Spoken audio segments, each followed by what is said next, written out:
Bonjour et bienvenue dans Actuel. Au sommaire de ce numéro, aux États-Unis, un nombre record de femmes au Congrès. Nous verrons qui sont ces élus qui vont chambouler le paysage politique américain. En quoi une sexualité libérée des normes contribue à l'égalité entre femmes et hommes? Entretien avec Laura Berlingot, gynécologue obstétricienne qui vient de publier Une sexualité à soi. Enfin, les violences autour des accouchements longtemps banalisées sont désormais de plus en plus dénoncées. Reportage à suivre.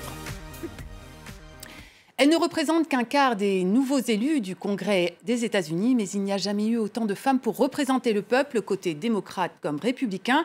Qui sont-elles? Réponse avec Ethan Hadji. Elles incarnent le nouveau visage du Congrès.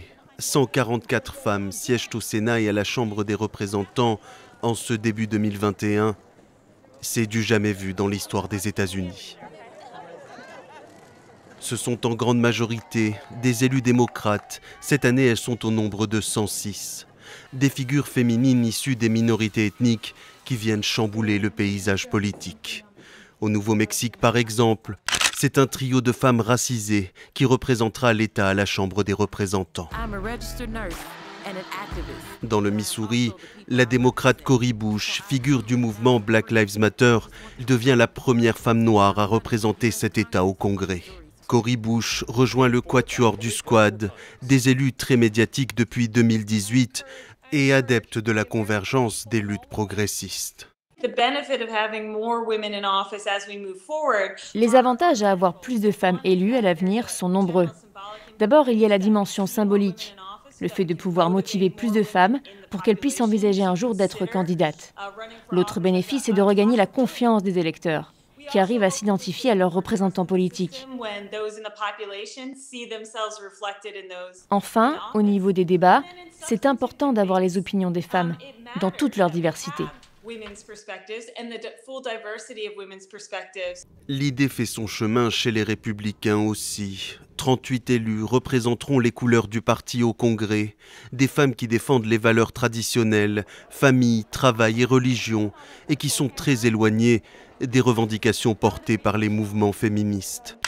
À l'image de Cynthia Lummis, sénatrice du Wyoming, elle devient la première femme républicaine à représenter cet État au Congrès. Autre arrivée remarquée, celle de Marjorie Taylor Greene, élue républicaine de Géorgie à la Chambre des représentants et proche de la mouvance complotiste QAnon. Des femmes ultra-conservatrices, sous-représentées au sein de leur parti et qui jusqu'ici avaient des difficultés à lever des fonds pour leur campagne. En complément, sachez que la parité est-elle quasiment atteinte dans l'administration du nouveau président Joe Biden, du jamais vu dans la politique américaine.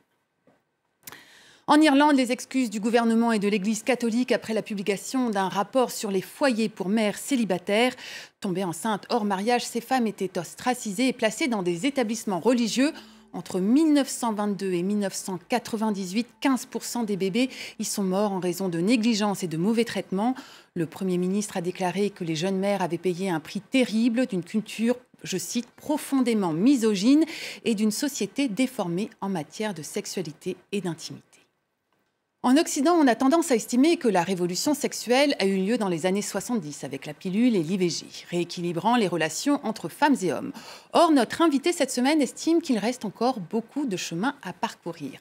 Laura Berlingot, bonjour, merci beaucoup d'être avec nous. Vous êtes gynécologue, obstétricienne à l'hôpital de la Pitié-Salpêtrière. Vous venez de publier Une sexualité à soi aux éditions Les Arènes. Alors, nous sommes encore trop soumis à des injonctions stéréotypées. Pour faire simple, domination pour les hommes, soumission pour les femmes. Comment s'en libérer et pourquoi? Oui, bonjour, merci de m'inviter. Je pense qu'on est toute une génération, et je m'en fais un petit peu le porte-voix dans ce livre, que la révolution sexuelle, ça doit être bien plus qu'une injonction à jouir, et qu'une sexualité libérée, c'est avant tout une sexualité qui peut questionner les normes qui la traversent, avec effectivement, comme vous le disiez, le stéréotype de la femme passive, la focalisation sur l'érection, dans le rapport sexuel, mais aussi l'injonction à la parentalité, toute l'image qu'on peut avoir d'une bonne mère qui n'est pas une putain, le modèle dominant encore du couple hétéro, et même si on va plus loin, la dépendance économique qu'il peut y avoir entre un homme et une femme. En fait, pour être dans des relations qui seraient réellement égalitaires, réellement épanouissantes et du coup réellement libérées, il me semble qu'il faut mettre tout ça à plat, et c'est un petit peu l'ambition du livre. L'émancipation, notamment féminine, passe par la connaissance de son corps.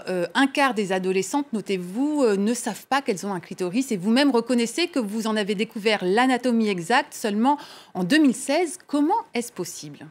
Alors, c'est toujours un petit peu provocateur quand je dis ça. Vous n'êtes pas le frère à le souligner. Quand je dis que j'ai découvert l'anatomie exacte du clitoris en 2016, c'est vraiment comme il est représenté aujourd'hui. Je m'explique. En fait, en tant que gynécologue obstétricienne, évidemment, j'avais appris que le clitoris, ce n'est pas juste le petit gland qui est externe et voilà, qui est visible, qu'il y avait des ramifications à l'intérieur, mais c'est vrai qu'on ne nous montrait pas assez et c'était pas assez présent dans l'espace public. Et je dis la date de 2016, parce qu'en 2016, il y a la chercheuse indépendante Odile Fillot qui a, pour la première fois, fait un clitoris en 3D et qui l'a popularisé. C'est vrai que les féministes se sont vraiment réapproprié ça et l'ont mis dans l'espace public, l'ont collé sur les murs, l'ont dessiné et on forçait les gens à le regarder, à dire attention, le clitoris, ce n'est pas que ce petit bouton externe. En fait, le clitoris, c'est un monde, c'est un organe aux 8000 terminaisons nerveuses qui n'a pour seule fonction le plaisir féminin, et 90% du clitoris est à l'intérieur du corps et vous ne le connaissez pas. Donc je pense que ça a été quelque chose qui a été très très important, qui a vraiment marqué le début d'une vague de réappropriation du corps et des savoirs gynécologiques et obstétricaux, donc fait par les femmes, mais par les minorités sexuelles et de genre aussi, et que c'est formidable. Enfin, voilà, il faut que nous, praticiens et professionnels de santé, il faut absolument qu'on accompagne ça, qu'on prenne ce train en marche et qu'on suive cette vague de réappropriation, qu'on arrive à co-construire ensemble une santé sexuelle et reproductive qui soit efficace parce qu'à l'écoute des personnes. La gynécologie et l'obstétrique sont des disciplines encore très dominées par les hommes qui soumettent parfois les patientes à des violences longtemps tues ou non considérées comme telles. De plus en plus de voix les dénoncent. Ce reportage va certainement vous intéresser. Écoutez Natacha Milray et Yong Shim. Spéculum. Ça fait cul. Ça fait l'homme. Derrière cette apparente légèreté se cache une réalité, celle des maltraitances gynécologiques, qu'elles soient verbales ou physiques. Rapidement. Des atteintes à l'intégrité qui peuvent parfois aller très loin. Mais s'il vous plaît, tâchez d'être à l'heure la prochaine fois. C'est le cas d'Anya, qui a accouché de sa fille Wendy en 2014. La première photo, quand elle avait quelques secondes. Je ne sais même pas que j'ai eu une épisiotomie à ce moment-là. L'épisiotomie est une incision du périnée pratiquée pour agrandir l'ouverture du vagin au moment de l'accouchement. Un acte chirurgical dont Anya ne voulait pas et qu'elle découvre presque par hasard lorsque son obstétricien penché entre ses jambes la recoue sans un mot. Difficile dans ces conditions de réaliser ce qu'elle vient de vivre.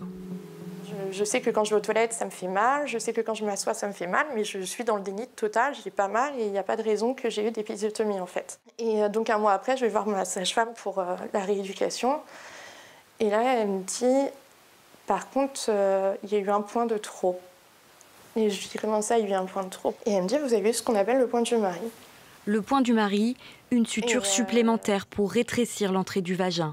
Un geste qui n'a d'autre utilité que d'accroître le plaisir sexuel du partenaire.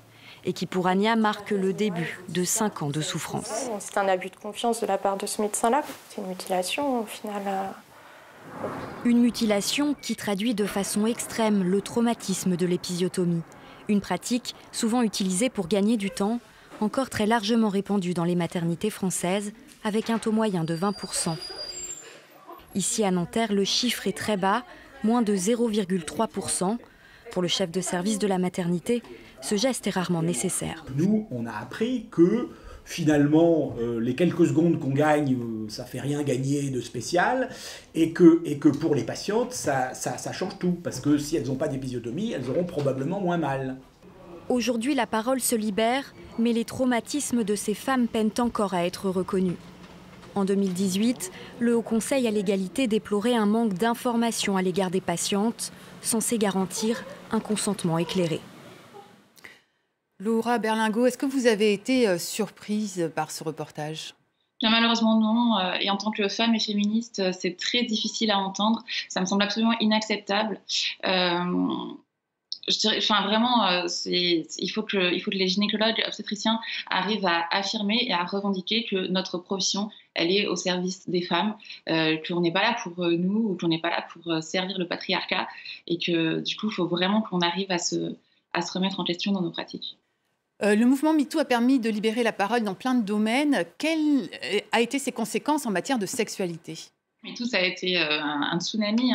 Ça a permis vraiment, je pense, au niveau de la société, de se rendre compte que le problème, c'était pas un homme, c'était pas individuel, c'était pas un violeur, un malade mental, mais que la culture du viol, c'était vraiment quelque chose qui faisait système et que en fait, les hommes peuvent violer les femmes parce qu'ils le peuvent en fait tout simplement, et que c'est une question de pouvoir et de domination.